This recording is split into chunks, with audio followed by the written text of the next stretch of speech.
Today we are going to start Ohm's law and its proof. Ohm's law and its proof.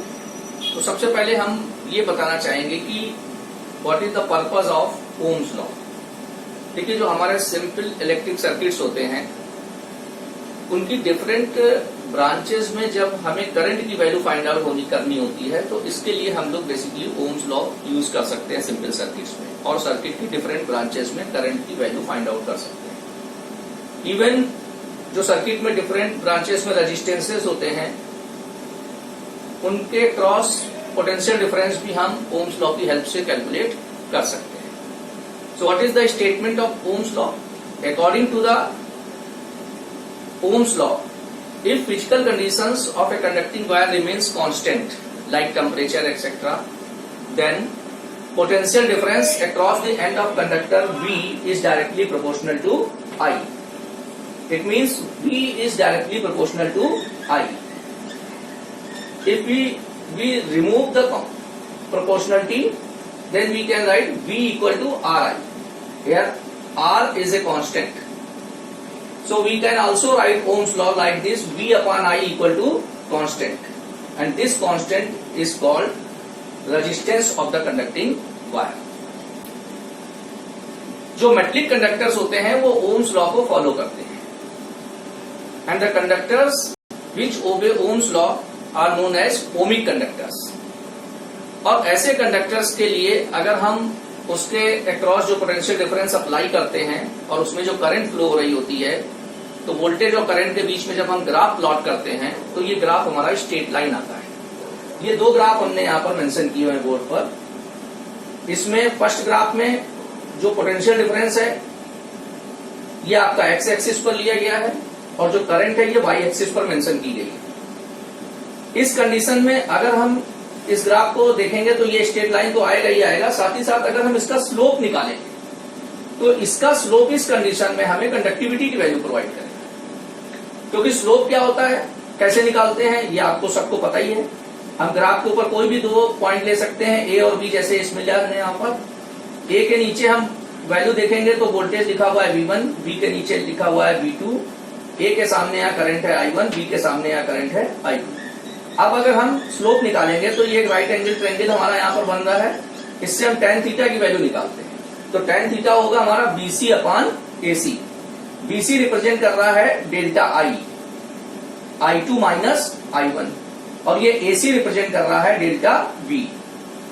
तो delta I upon delta V, तो अगर आप यहां से देखिए तो V upon I equal to R होता है.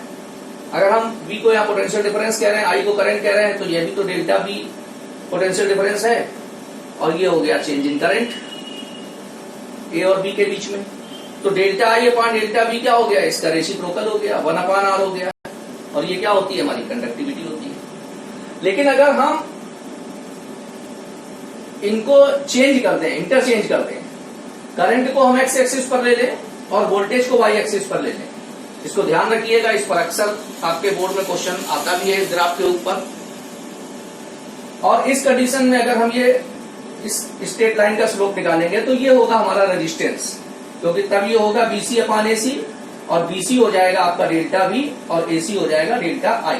तो tan theta BC upon AC, delta V upon delta I, and it is equal to R, resistance of the conducting wire. तो ये आपका हो गया ओम्स लॉ, और मेटलिक कंडक्टर्स आपके ओम्स लॉ को फॉलो करते हैं तो ये आपके ओमिक कंडक्टर्स हो गए. जो ओम्स लॉ को फॉलो नहीं करेंगे वो नॉन ओमिक कंडक्टर्स हो जाएंगे. जैसे आपका टार्च बल्ब होता है, ट्रांजिस्टर, जंक्शन डायोड, ये भी हम आगे चल करके स्टडी करेंगे. तो इसमें वोल्टेज और करंट के बीच में जो ग्राफ होता है वो स्ट्रेट लाइन नहीं आता है, तो ये हमारे नॉन ओमिक कंडक्टर्स कहलाते हैं. अब हम इसके लिए प्रूफ देखते हैं कि इस फार्मूले को किस तरीके से हम प्रूव करते हैं. Suppose we have a conductor of length L and the area of cross section of the conductor is A. A battery is connected across the end of conductor and the potential difference applied by this battery is V. We know that when a potential difference is applied across the end of conductor, an electric field is set up inside the conductor. and due to this electric field, the free electrons present inside the conductor experiences an electric force, and they are moving toward the positive terminal of the battery with a drift velocity of d, and current flows through the conductor. कि जब आप किसी battery से एक potential difference V conductor के and के cross आप apply कर देते हैं, तो इस पोटेंशियल डिफरेंस की वजह से बैटरी इस कंडक्टिंग वायर के अंदर एक इलेक्ट्रिक फील्ड सेटअप हो जाती है, और इसके अंदर जो फ्री इलेक्ट्रॉन्स होते हैं वो ड्रिफ्ट वेलोसिटी से बैटरी के पॉजिटिव टर्मिनल की तरफ मूव करने लगते हैं और करंट आपकी फ्लो होती है। हम लोग mechanism of flow of charge में ऑलरेडी स्टडी कर चुके हैं कि करंट कैसे फ्लो होती है। देखिए, अगर हम ये पोटेंशियल डिफरेंस यहां पर नहीं जब अप्लाई करते हैं, तब भी इसके अंदर जो इलेक्ट्रॉन्स होते हैं वो रैंडम मोशन कर रहे होते हैं, ये ऑलरेडी आपको पता है। लेकिन जो ये रैंडम वेलोसिटी होती है, जिसको कि हम थर्मल वेलोसिटी के नाम से भी जानते हैं इलेक्ट्रॉन्स की, इस थर्मल वेलोसिटी में इलेक्ट्रॉन रैंडम मोशन करते हैं, जिग जैग मोशन करते हैं, जैसे गैस मॉलिक्यूल्स मोशन करते हैं, तो वो करंट कॉन्स्टिट्यूट नहीं करते हैं, क्योंकि जब ये रैंडम मोशन कर रहे होते हैं इलेक्ट्रॉन्स, तो ये रेगुलरली जो कंडक्टर के अंदर पॉजिटिव आयंस होते हैं उनसे इनका रेगुलर कोलिजन होता है, और कोलिजन की वजह से इनके direction of motion regularly change होते रहते हैं, और डायरेक्शन ऑफ मोशन चेंज होने के साथ साथ इनकी वेलोसिटीज भी चेंज होती रहती है। तो अगर हम किसी भी एक पर्टिकुलर डायरेक्शन में इलेक्ट्रॉन्स की एवरेज वेलोसिटी फाइंड आउट करेंगे तो वो क्या होगी, जीरो होगी। तो average thermal velocity of electron क्या होती है, जीरो होती है, ये ऑलरेडी आपको पता है।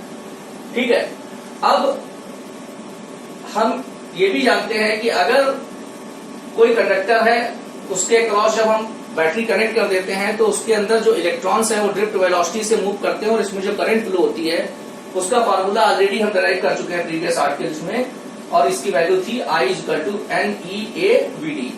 Here N is the number of electrons per unit volume of the conductor, A is area of cross section of the conductor, E is charge of electron, and VD is drift velocity of electron।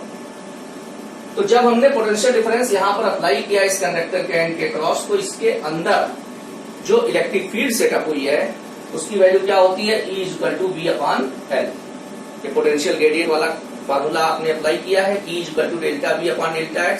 ΔX की जगह यहाँ L हो गया और ΔV की जगह V हो गया।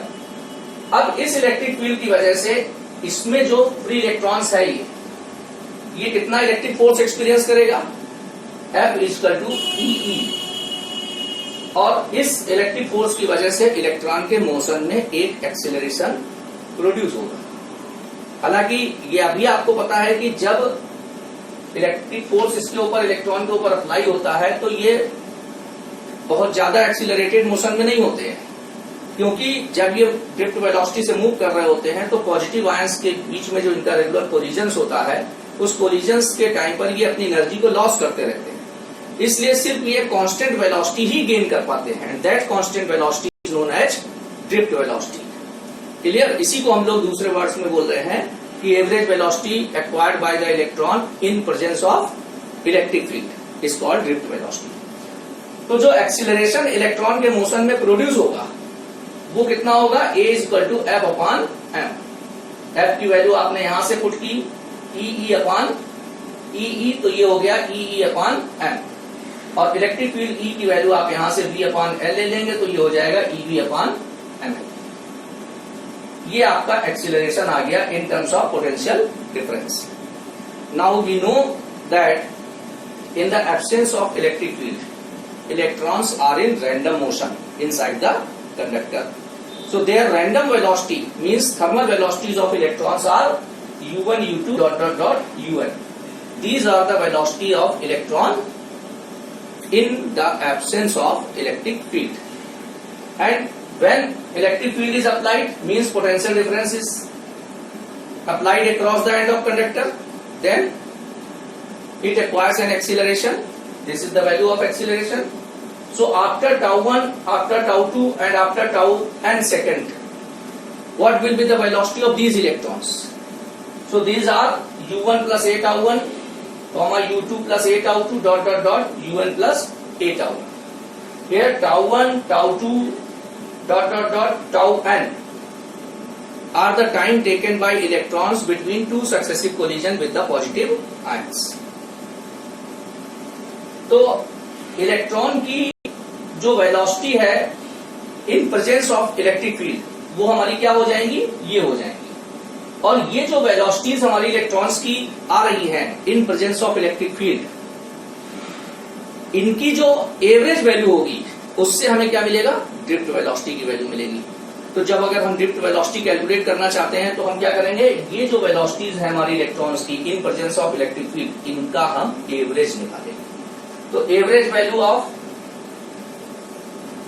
these velocities are drift velocity. It is written as u1 plus a tau 1 plus u2 plus a tau 2 dot dot dot u1 plus a tau 1 upon n. अब इसको हम लोग दो स्टेप में लिख लेते हैं। जो u1 u2 dot dot dot u1 एक साथ कर लेते हैं डिवाइडेड बाई n। इसमें a tau 1 a tau 2 a tau 1, इसमें सब में क्या करते हैं, a को कॉमन कर लेते हैं और ब्रैकेट में क्या हो जाएगा, tau 1 plus tau 2 plus dot dot dot tau 1 upon n, ये हो गया। अब ऑलरेडी बाई कॉन्सेप्ट आप पढ़ चुके हो, आप स्टडी भी कर चुके हैं कि जो एवरेज थर्मल वेलोसिटी होती है इलेक्ट्रॉन्स की वो क्या होती है, जीरो होती है। तो इसकी जगह पर हम क्या करेंगे, जीरो सब्स्टिट्यूट कर सकते हैं। और ये हमारा क्या है, this is the relaxation time. ये भी डेफिनेशन आप ऑलरेडी स्टडी कर चुके हैं। What is the relaxation time, average time taken by free electron between two successive collision with the positive ion inside the conductor.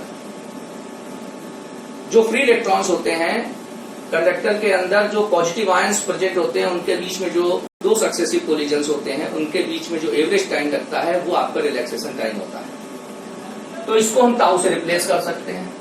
तो जब हम ये दोनों सब्स्टिट्यूशन आप यहां पर कर दोगे तो आपकी ड्रिफ्ट वेलोसिटी आ जाएगी vd equal to a tau. अब a की वैल्यू आप यहां से सब्स्टिट्यूट कर दीजिए ev अपॉन ml।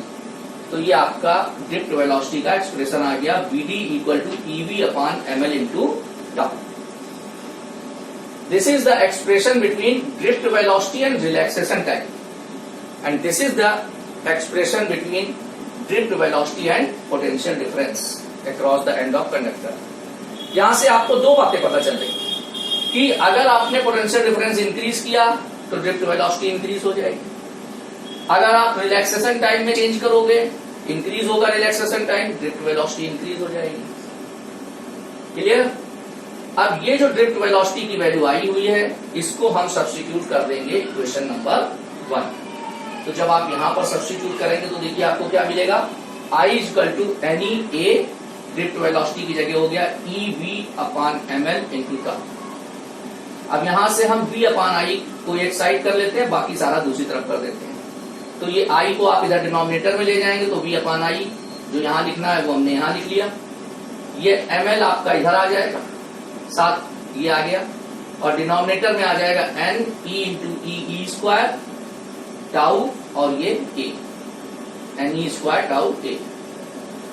अब देखिए एक पर्टिकुलर वायर जो आपने लिया हुआ है, अगर आप उसकी फिजिकल कंडीशंस चेंज नहीं कर रहे हैं, जैसे टेम्परेचर वगैरह कोई चेंज नहीं कर रहे हैं उसमें, तो अगर टेम्परेचर वगैरह चेंज नहीं करेंगे तो उसकी लेंथ भी अपने आप चेंज नहीं होगी, एरिया ऑफ क्रॉस सेक्शन भी अपने आप चेंज नहीं होगा। टेम्परेचर अगर वेरी नहीं करेगा तो जो उसके अंदर फ्री इलेक्ट्रॉन्स हैं उनके जो कोलिजन्स हैं वो अपने नॉर्मल तरीके से होंगे, तो रिलैक्सेशन टाइम पर भी कोई इफेक्ट नहीं आएगा, क्योंकि ना तो कोलिजन्स फास्ट होंगे ना स्लो होंगे। क्लियर। और number of free electrons per unit volume उसमें भी कोई चेंज नहीं आएगा। तो ये जो और मास और चार्ज ऑफ इलेक्ट्रॉन ये ऑलरेडी कांस्टेंट होते ही है। तो ये जो पूरी वैल्यू है ये हमें दिखाई दे रही है कि ये पूरा एक कांस्टेंट है। इसको हम एक नया नाम दे देते हैं रेजिस्टेंस R।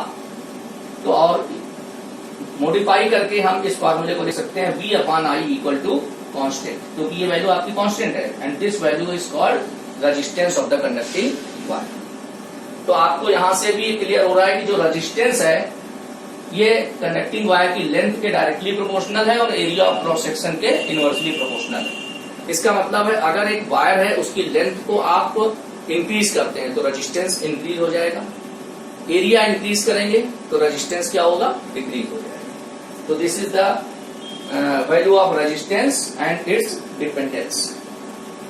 इसके बाद जो हमने अपनी स्पेसिफिक रेजिस्टेंस का फार्मूला स्टडी किया है, अगर हम स्पेसिफिक रेजिस्टेंस के बारे में जानते हैं तो हमने वहां पर आपको ये पहले भी डिस्कस किया हुआ है कि specific resistance is the property of material, और इसका जो फार्मूला हम लोगों ने जहां से डेफिनेशन एक निकाली थी फर्स्ट, वो था रो इक्वल टू RA/L।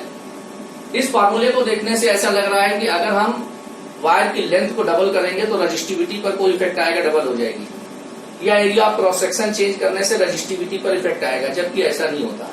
और ये एक बड़ा इंपॉर्टेंट क्वेश्चन है, अक्सर आपके बोर्ड में पूछा जाता है कि अगर हम लेंथ को डबल करेंगे या एरिया ऑफ क्रॉस सेक्शन में चेंज करेंगे तो रजिस्टिविटी पर क्या इफेक्ट आ जाएगा, तो आपका आंसर होता है no change, because resistivity is the property of material, it doesn't depend upon the length of the conductor and doesn't depend upon the area of cross section of the conductor. Clear?